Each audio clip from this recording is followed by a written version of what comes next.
మనం ప్రతి పండక్కి పూజకి కొబ్బరికాయ కొడతాం. కానీ ఆ కొబ్బరికాయ ఎందుకు కొడతామో తెలుసా?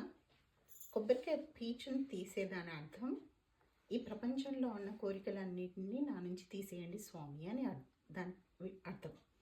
కొబ్బరికాయ చిప్ప పలగొట్టడంలోని ఉద్దేశం ఏంటంటే, నాలో ఉన్న అహాన్ని కూడా ఈ చిప్ప పలిగినట్టు పగలగొట్టండి స్వామి అని.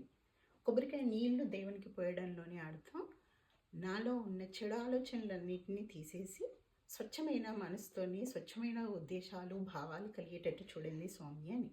అండ్ చివరికి కొబ్బరికాయను ఎందుకు తింటామంటే, కొబ్బరికాయలాగా మృదువుగా నాలో ఉన్న మంచితనాన్ని ఎదుటి వాళ్ళకి మంచి చేయాలనే ఉద్దేశాన్ని నాలో సంపాదించేటట్టు చేసేటట్టు చూడండి స్వామి అని అర్థం. ఇది మీకు కొంచెం క్లారిటీ ఇచ్చింది అని అనుకుంటూ, నెక్స్ట్ టైం ఎప్పుడు మీరు కొబ్బరికాయ కొట్టినా ఎందుకు కొడుతున్నాము అనేది గుర్తు చేసుకొని కొడతారని అనుకుంటూ, జై హనుమాన్.